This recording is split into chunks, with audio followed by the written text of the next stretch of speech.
Bien, amigos, tal y como habíamos anunciado, nos place recibir en el espacio estelar de hoy a la jurista Laura Acosta Lora. Muy buenos días y bienvenida. Buenos días. Bienvenida. Vamos a ver, ya el juez Ortega Polanco le concedió a la Procuraduría General de la República el plazo extra que le solicitó. ¿Café, Laura? Gracias. Para terminar la investigación del caso Odebrecht. Jurídicamente, ¿qué deberá suceder cuando ese plazo concluya? Bueno, cuando el plazo concluya, Gracias. Dentro de los 5 días siguientes a la fecha en que concluye el plazo, el juez, si no se ha producido un requerimiento conclusivo, o sea, un acto conclusivo, ya sea una solicitud de apertura a juicio, ¿verdad? Una acusación con solicitud de apertura a juicio, un archivo, lo que sea que vayan a hacer. Entonces, el juez notifica dentro de esos 5 días al Ministerio Público y a la parte, a la víctima, en este caso del Estado Dominicano, o sea que el mismo Ministerio Público, para que se pronuncie un requerimiento. Si dentro de los 15 días siguientes no se produce un requerimiento, entonces el juez declara extinguida la acción pública.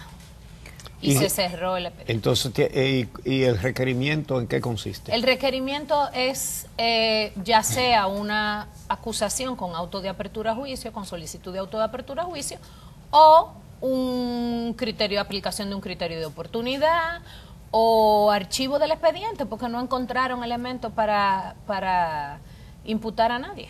Es posible, esas son las opciones que tiene el Ministerio Público. O sea, durante ese plazo el Ministerio Público investiga, decide si tiene elementos suficientes como para... Porque podría, por ejemplo, concluida el plazo de la investigación, determinar que todas las personas a quien se le solicitó medida de coerción, no todas procede presentar acusación en contra de ellos, porque al concluir la investigación no se encontraron elementos. Pero también puede decir, de las personas que estaban en la solicitud de medida de coerción, hay más. Incluir otras. Incluir otras personas, eso es posible. O sea, el Ministerio Público, concluida su investigación, deberá presentar, si tiene los elementos suficientes, una acusación contra todas aquellas personas que están implicadas en los hechos delictivos que señala desde el principio que existen. Vamos a la etapa previa. Esta solicitud que ha hecho el Ministerio Público de una extensión del plazo de investigación por 4 meses, ¿qué implica? Si es común en procesos como este, totalmente común en los procesos como ¿qué consecuencias puede tener para que tengamos como el panorama de cómo funciona la justicia en este sentido? Absolutamente ninguna. Mira, el plazo de la investigación, a mi entender personalmente, es extremadamente corto, ya sea para para la investigación de un caso que no es declarado complejo, como incluso para los casos con complejidad.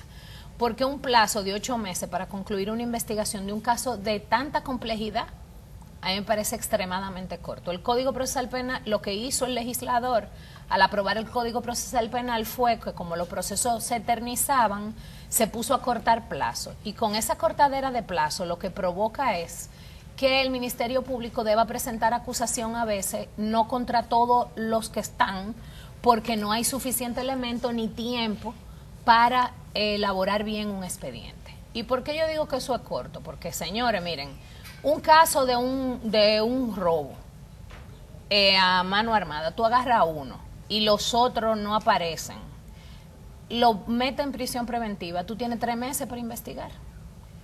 Entonces, es normal que el Ministerio Público, en el plazo que se le da, con el cúmulo de expedientes que tiene, con lo que debe, las diligencias que debe hacer para investigar, solicite una extensión de plazo. Eso yo lo he visto 20 veces y como abogada a veces, yo en la mayor parte del tiempo soy abogada de parte querellante, o sea que acompaño al Ministerio Público.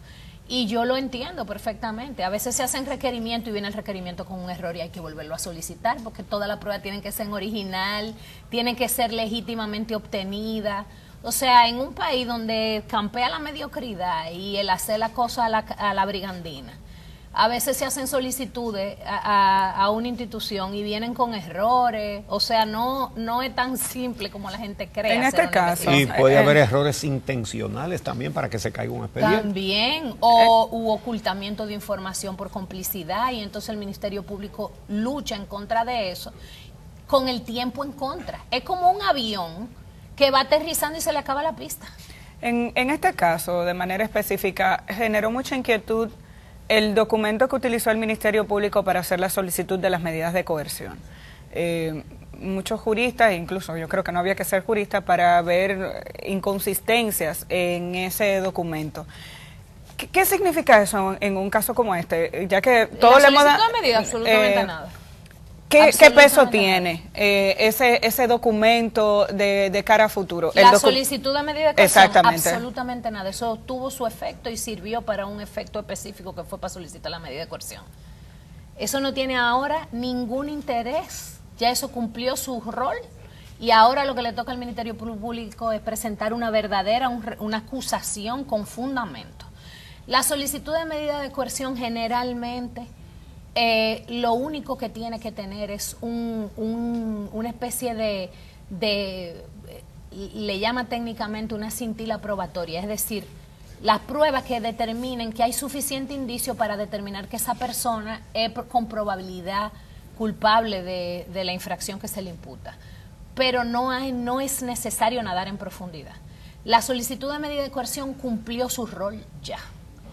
Se solicitaron las medidas o fueron otorgadas todas las medidas, todos los imputados están bajo medida de coerción, todos, y ahora lo que corresponde al Ministerio Público, que ahí sí que no pueden haber errores, es en la acusación, porque después que la acusación se deposita con todas las pruebas, ahí no pueden haber errores, porque los errores sí son fatales en ese documento. O sea, el documento que se utilizó para la medida de coerción ya no se utiliza más. Ya no se utiliza Entonces, más. a la hora de elaborar un expediente como este, ¿qué elementos tú entiendes que el Ministerio Público debe tomar en cuenta, viendo la complejidad del caso de Odebrecht? Bueno, habiendo visto la solicitud de medida de coerción previamente depositada con los indicios que el Ministerio Público tenía, el Ministerio Público debió haber profundizado en la subsunción del hecho imputado a cada uno de forma individual, porque recuérdense que la responsabilidad penal es personal.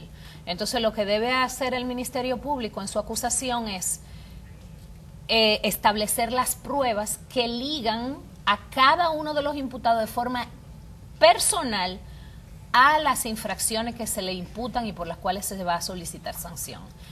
Eso es lo esencial en una acusación. Una pregunta. Resulta que el procurador dice que este es un caso muy complejo y que los otros países también se han demorado, que no han terminado. Pero en los otros países hay muchísimos imputados de muchísima importancia.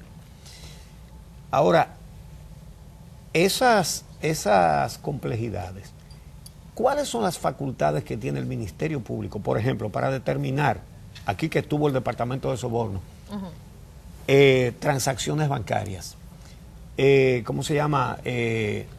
Transferencias bancarias? Tiene que haberla solicitado. Movimiento, es decir, movimiento de los valores que se usaron para los sobornos. ¿Qué acceso tiene el Ministerio Público a todas esas cosas? Bueno, el Ministerio Público debió hace siglos, y debe tenerla, una solicitud, una orden judicial para acceder a las informaciones financieras de todas esas personas, y debió haberla ejecutado, y probablemente lo que pudo haber ocurrido es que son muchas transacciones que la Superintendencia de Banco, que es el organismo a través del cual se hace esa solicitud, porque no es el que la emite, sino que la Superintendencia de Banco tramita. Tan pronto recibe la orden judicial y el requerimiento del Ministerio Público, la Superintendencia de Banco notifica a los diferentes bancos: ustedes tienen que darme la información. Y entonces se tramita la información, pero esa es una información voluminosa. O sea, un caso simple yo le voy a poner un ejemplo, yo tengo un caso de un simple robo de 1 millón de pesos. Y cuando llegaron las informaciones financieras fueron una cantidad de estados grandísima. Y eso hay que analizarlo para saber dónde que están las transacciones fraudulentas. Y eso no es tan simple. Y yo me imagino que en este caso, por eso que yo no entiendo que sí, que este caso es extremadamente complejo para poder organizar la prueba. Ahora bien, lo positivo de este caso es que la parte sobornante ya dijo qué fue lo que dio. Sí. Y más o menos en qué fecha fue que lo dio. Normalmente en una investigación uno tiene que averiguar ese detalle, es sumamente importante para saber dónde buscar. Sí. Y ya el sobornante dijo a quién le dio, dónde le dio y cómo le dio y durante qué tiempo le dio. Entonces es más fácil, no es que sea simple, pero es más fácil buscar cuando una de los que deberían ser imputados te dice dónde que está el dinero. Sí, ahora él dice, no, pero eso no era para soborno. Esos son mis honorarios. Lo que pasa es que el que lo pagó dice que era para los sobornos. Lo que pasa es que si usted dice que esos son sus honorarios, usted tiene que justificar primero un trabajo. Usted tiene que justificar que usted ha pagado sus impuestos, impuestos sobre la renta, sobre el dinero que ha recibido. O sea, hay una serie de elementos. Usted no puede decir... Y en caso de que no los haya pagado, la imputación sería solamente evasión. No, también, no. Si no ha pagado sus impuestos y se le entregó ese dinero, se presume que entonces es soborno. Sí. Porque si usted no es solamente por evadirlo, sino que si usted no tiene un trabajo fehaciente que usted ha realizado, si usted recibió no esa ha pagado cantidad de dinero, y recibió esa cantidad de dinero, pero también ese no es el asunto. Para probar que fue soborno, entonces hay que demostrar que el dinero entró a la cuenta de esa persona que se supone, porque lo declaró el sobornante, que le entregó ese dinero para sobornar, y de la cuenta de esa persona tiene que ir a las cuentas de personas allegadas o haberlo sacado en efectivo. Las transferencias bancarias, Sí. o haber hecho retiros en efectivo. Y luego demostrar que la otra persona que supuestamente recibió el dinero tenía un manejo económico que no puede justificar porque le entregaron ese dinero en efectivo o porque le hicieron transferencia bancaria. No es tampoco ciencia de cohete. Ahora, si a mí me entregaron un dinero que fue para sobornar, para sobornar a Amelia, tiene que haberme entrado el dinero, yo no puedo justificar el trabajo de ese dinero que tú me entregaste y Amelia tiene que tener el dinero de alguna manera, ya sea en un vehículo, una vivienda o lo que sea, porque hay muchísimas maneras de sobornar. ¿Por qué? Escuchando esa explicación, me dice, bueno, pero eso es fácil. Viendo los ejemplos de otros países aquí donde... sentado es fácil. Exacto, ahí es donde voy. Viendo el ejemplo de otros países donde incluso legisladores le han dicho, a usted le entraron a sus cuentas 6 millones de dólares que no se corresponden con el salario que usted tenía, justifique, no ha podido justificar, hay presos. Eso ha pasado en otros países. ¿Qué pasa con nuestro país y las leyes que a veces parecería difícil poder lograr condenas con casos de lavado, con casos de corrupción? ¿Tenemos leyes que nos permitan realmente condenar y llevar a la justicia a la gente por estos casos? A mí no me gusta compararme con otros países y mucho menos de Latinoamérica.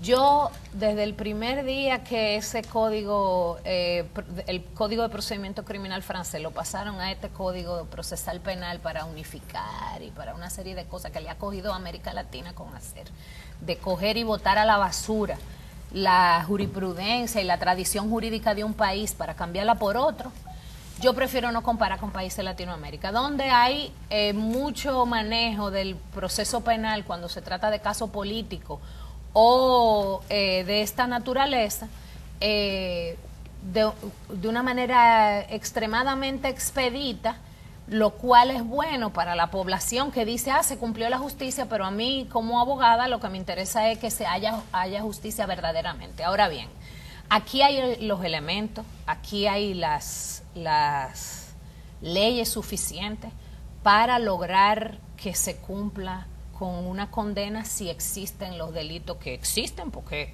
Odebrecht dijo que dio dinero para sobornar. Y no es posible que lo haya dado en el mundo entero y aquí sea el único país excepcional donde no se haya dado, Odebrecht haya dicho mentira, que aquí no se dio el dinero. Aquí se dio. Lo que hay que determinar quién fue que se le dio, cómo fue que se le dio, para qué fue que se le dio. Es muy simple, eso es lo que hay que responder. Para responder eso, tan simple, es necesario documentarlo, porque usted no puede pretender condenar a nadie, aunque nosotros querramos que lo condenen, sin tener prueba, porque mañana cuando quieran imputarnos a uno de nosotros sin prueba, nosotros no podremos defendernos. Claro. O sea, las leyes están hechas y todos esos derechos Sí. del imputado están hechos para protegernos a nosotros los inocentes de una injusticia. Y las actuaciones para proteger a culpables. Por ejemplo, el hecho de dejar pasar 2 meses sin hacer un solo allanamiento. Y en todos los demás países, a medianoche estaban allanando. No, pero que aquí se cometieron en la etapa preparatoria para este expediente, para mí, graves errores. ¿Cuáles? Uno, eso. Desde que usted recibió noticia de la existencia de un delito de esa magnitud, en un periodo de tiempo tan largo, usted debió salir corriendo y solicitar allanamiento de todas las oficinas, de todo el mundo que estuviera involucrado. Claro. De todo el mundo. Y solicitar informaciones financieras de todo el que estuviera involucrado. Dejar pasar ese tiempo permite a la parte, a cualquiera de las partes, diluir la prueba. Por lo tanto, el Ministerio Público en ese caso no fue expedito. El segundo error que para mí comete el Ministerio Público es hacer un acuerdo dentro de el alcance que tuvo ese acuerdo. Lo iba a plantear. Yo entiendo que el Ministerio Público sí debió haber hecho un acuerdo para poder obtener documentación. O sea, yo estaba de acuerdo con que hiciera un acuerdo, pero no el acuerdo que se depositó. Primero, le permite bueno, lo estamos viendo ahora que está demandando en arbitraje. Sí. Si hubiese habido un acuerdo verdaderamente fuerte donde se aplicara la ley de soborno como lo dice la ley de soborno, sí, yo te voy a dar un acuerdo de que no te voy a meter preso, pero tú me tienes que a mí no solamente devolver el dinero, sino que tú me vas a entregar esa obra, la única obra que queda. Tú me la vas a entregar con un administrador secuestrario y además tú tienes como en aplicación a la ley de soborno que no poner ninguna demanda ni ninguna actuación en contra mía. Pero el Ministerio Público se conformó con que le dijeran, le vamos a entregar la documentación de forma muy aérea, muy vaga, tanto que no sabemos ni siquiera si Odebrecht tiene verdaderamente la obligación de entregar información. Entonces ese fue otro grave error, un grave error que le va a ocasionar grave perjuicio al Estado Dominicano, económicos, fuerte. O sea que ese para mí fue otro error. Otro error también es, dentro de ese acuerdo, permitir un alcance para que ciertas personas quedaran impunes y entonces fuera más fácil no imputarlo cuando pone empleados relacionados de la empresa, con la empresa sobornante. Sí, que los exonera. Otra cosa que yo entiendo que hubiera exonerado a los ejecutivos que ya tienen pena en Brasil, pero sí, no a todo el mundo, porque aquí hubo gente que se repartió, entonces exacto, esa gente había que imputarlo. La otra cosa para mí, el otro error es el monto de la indemnización que reconoce que hay empresas que se asociaron en consorcio con Odebrecht para hacer obra en este país y ninguna de esas empresas aparece ni en los centros espiritistas ni interrogada, ni allanada, ni averiguada. O sea, si Odebrecht pagó soborno y estaba consorciada con empresas dominicanas, ¿cómo es que esas empresas dominicanas no son investigadas para saber si fue a través de ellos que se pagó el dinero?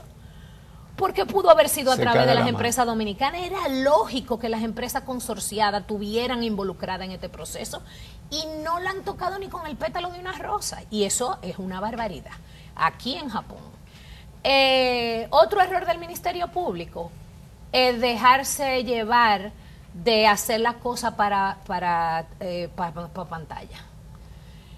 Yo jamás hubiera solicitado medidas de coerción con la celeridad que lo hizo el Ministerio Público. Fíjate tú, yo hubiera investigado y que me caiga el país entero encima diciendo que yo no estoy investigando. ¿Por qué? Porque tú te estás acortando la pista para aterrizar. Tú te estás cortando los plazos. Lo que pasa es que aquí nadie le hubiera creído al Ministerio Público, porque no tiene credibilidad, de que no hubiera solicitado preso. Pero no es verdad que aquí esa gente, ninguno se iban a ir del país. Entonces yo hubiera investigado más a fondo para solicitar medidas cuando ya yo casi tenga todo listo.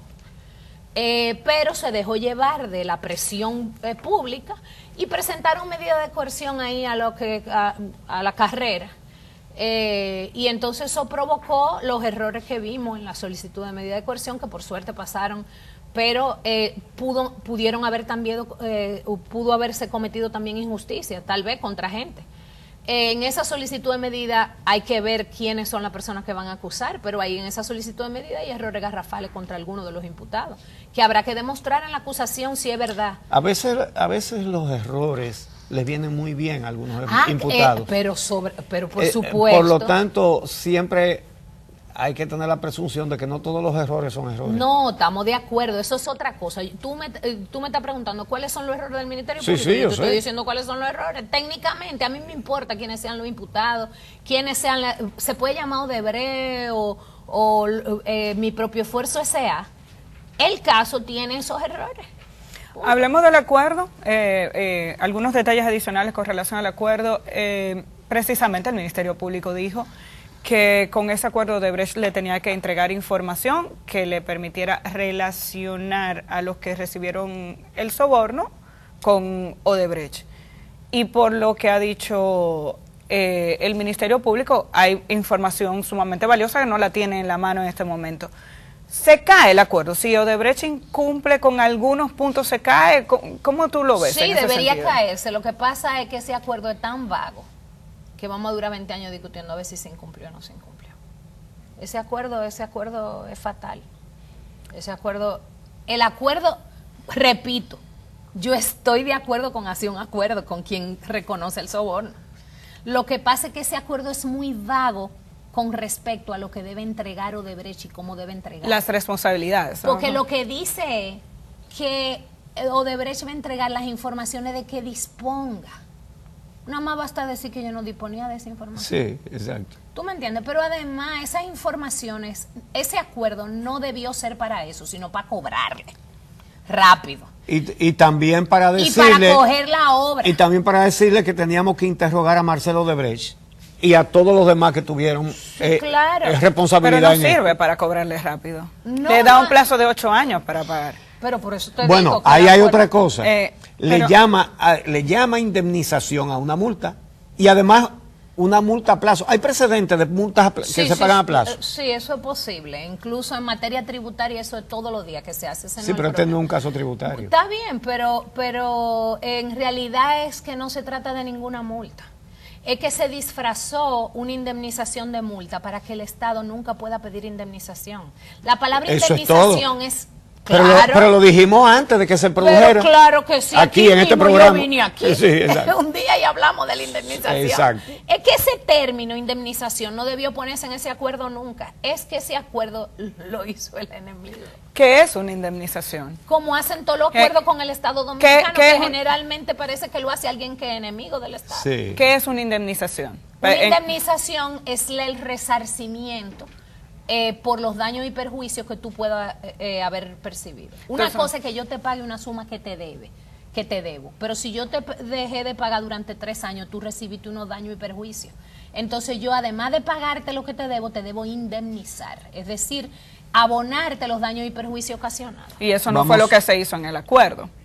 En el acuerdo se No, establece... en el acuerdo dice que es el duplo de las sumas pagadas por soborno, que es lo que la ley de soborno dice que es la multa, pero en realidad eso no es una multa porque dice que es una indemnización. Exacto, lo cual es muy malicioso.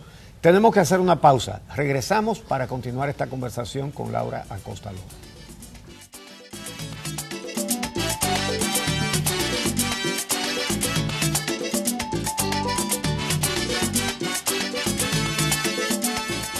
Continuamos conversando con la jurista Laura Acosta acerca de la situación jurídica del caso Odebrecht.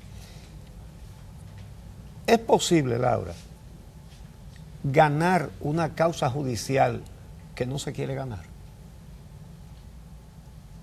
Dependiendo de quién tú seas, pues si tú eres el Ministerio Público y no quieres ganar una causa, no la va a ganar, evidentemente. No la va a ganar. Yo espero que el Ministerio Público quiera ganar, pero lo que a mí me preocupa es que el Ministerio Público quiera ganar contra un grupo de personas y no contra todos los imputados, verdaderamente. O sea, contra todas las personas involucradas. Porque es que lo que yo no puedo entender de este proceso, y lo entenderemos cuando veamos la acusación, es que vamos a ver hasta dónde que va a llegar el Ministerio Público. Lo que yo veo es que hay había un comportamiento sistemático de esa empresa en Latinoamérica. Y ese comportamiento sistemático se extendió en un largo periodo de tiempo. Y yo no puedo creer que 14 personas sean las únicas personas involucradas en ese hecho. Por eso es que yo ahorita decía que si yo hubiera sido Ministerio Público, yo hubiera tardado más tiempo investigando y en vez de ponerme a solicitar medida de coerción contra 2 o 3 personas, porque el periodo de tiempo es largo. Yo de hecho creo que en los otros países de Latinoamérica se han ido a cortar cabezas sin profundizar mucho en las investigaciones. Y para un Ministerio Público es tan difícil investigar un caso como este. En este país, en la República Dominicana, por experiencia propia, investigar un caso de corrupción es un viacrucis. Es una carrera de obstáculos internos. Ok, pero cuando yo me refiero a si es tan difícil, porque el Ministerio Público, la Procuraduría ha dicho, el procurador dijo que era un caso difícil, sí, que era difícil de investigar. Me refiero a si de verdad el Ministerio Público tiene dificultades, no tiene acceso a toda la información del Estado. Sí. Y a toda la información bancaria. Debe tener acceso a todo. Lo que pasa es... Y personal suficiente también. Total, bueno, suficiente no pero tiene, ¿y cuántos procuradores adjuntos y fiscales? Sí, lo que pasa es que la realidad es que lo del personal yo no lo voy a criticar porque es verdad que hay poco personal para hacer todo el trabajo. Ahora ese no es el problema. El problema es de los obstáculos internos, que el Ministerio Público, aunque vamos a dejar la premisa de que la Procuraduría sí quiere investigar. Vamos a tomar esa premisa, que es lo que dice el procurador, que él quiere investigar. Si usted nada más imputa en un largo periodo de tiempo de supuestos sobornos a 2 o 3 gente, porque por ejemplo, legisladores hay ¿cuántos? 3, 4. Sí. Y 4 gente aprueban una ley. Exactamente, eso lo hemos dicho aquí 60 Entonces, veces. ¿qué pasa? Cuando usted solicita una certificación a la Cámara de Diputados, es evidente que si nada más hay 2 imputados, que ya ni siquiera son diputados, cuando usted solicita documento ahí adentro, hace rato que eso se lo llevaron de ahí adentro. Porque no es verdad que se aprobó una ley dándole dinero a 2 gente. Porque las 2 gente, ¿qué es lo que tienen? Un poder de convencimiento con las otras personas. Usted debió poner como a suficiente gente como para lograr votos ahí adentro, para poner un ejemplo de cosas que pueden significar un obstáculo interno. Porque al final, las certificaciones tanto del Senado como de la Cámara de Diputados, ¿quién es que le entrega? Senador y diputado. ¿Qué porcentaje de los senadores y diputados que están ahí hoy estaban allá cuando se produjeron los supuestos sobornos? La mayoría. Entonces, ¿cómo tú obtienes pruebas dentro de esas instituciones? Eso es imposible. Eso es imposible. Entonces, esas propias instituciones, con lo que están imputados, siguen trabajando. Pero hay actas de cada sesión donde constan cómo votó cada legislador y lo que no votaron. Totalmente. Pero lo que te digo es que si hay todo eso, entonces, ¿por qué que nada más hay 2 gente? Por eso. ¿Por qué que nada más hay 2 gente? Claro. Esas son las 2 gente a las que se les solicitaron medida de coerción. Yo espero que en la acusación que son 3, haya un aparatico afuera que diga take a number. Porque no es posible. Coja un número para entrar en la acusación. Porque no es posible. Si hubo soborno en el Congreso y el Ministerio Público lo afirma en una acusación que hubo soborno en el Congreso, no pueden ser 2 diputados los únicos imputados en ese proceso. Eso no es posible, ni 2 senadores. Otro elemento que llama la atención, Laura, es que mencionabas el periodo en el que Odebrecht admite que pagó esos sobornos y el Ministerio Público menciona unas obras, voy a decirlo, Punta Catalina está en la lista de las 17 obras, pero posteriormente en la acusación, por lo menos en la solicitud de la medida de coerción a los imputados, el caso Punta Catalina sale de la investigación. Porque no imputa a nadie por ese, ninguno de los imputados que están en la solicitud de medida tienen relación con Punta Catalina. Entonces es evidente que no está en la solicitud de medida. Ahora, el periodo comprendido en lo que Odebrecht dijo que había soborno y que dice el acuerdo incluye Punta Catalina. Entonces alguien será imputado en algún momento, me imagino yo. No parece. Entonces, no parece. En la solicitud de... hay una incoherencia. Precisamente, en ese periodo de 4 meses, cuando ya el Ministerio Público tiene que presentar acusación, el Ministerio Público puede incluir otros imputados, puede, sí. ¿Qué variaciones puede hacer? Ahí es cuando tiene que presentar sus pruebas, ahí es donde tiene que armarlo todo. Ahí es donde tiene que estar todo el que está y todo lo que son. Si no está completo, simplemente... Si no está completo, bueno, todo el mundo dirá que no está completo. Eso dirá el Ministerio Público. Lo que sea que vaya a hacer el Ministerio Público, como no tiene credibilidad el Ministerio Público, que la tiene que construir a base de acción y no lo ha entendido todavía, que el Ministerio Público tiene que construir su credibilidad a base de acción y no de palabras. No de nota de prensa. No lo han entendido todavía, que la Procuraduría General de la República no ha entendido que este pueblo necesita acciones, no palabras. Entonces, la credibilidad se construye así, no se construye de otro modo. No es diciendo que no habrá vaca sagrada y que Por caiga favor, quien caiga. Es que si hay un expediente, usted proceda con ese expediente sin temblarle la mano. Que no hay que temerle a que un juez le falle a uno en contra. Yo nunca le temí que un juez me falle en contra. Luego será responsabilidad del Poder Judicial y no del Ministerio Público. Pero se dirá que el Ministerio Público hizo lo que tenía que hacer. Y punto. Y luego pasamos la página y entonces nos ocupamos del Poder Judicial. Pero es como un temor, ¿no? Que hay presiones, que no le tema nada, láncese al estrellato y empiece a actuar en contra de los imputados, que este país tiene serio problema. Y uno de los problemas más grandes es que el órgano encargado de la investigación no tiene credibilidad. Y esa credibilidad no es porque con fe, porque esto no es una religión. No es con fe que se obtiene esa credibilidad, es con acciones. Entonces, en el caso de Odebrecht, lo que debe ocurrir son acciones, una acusación verdaderamente fundamentada. No podemos juzgar a priori al Ministerio Público, pero sí podemos ver por qué camino creemos nosotros que anda, por los asuntos previos. Hay errores que se han cometido que se pueden arreglar todavía. Todavía el Ministerio Público tiene oportunidad.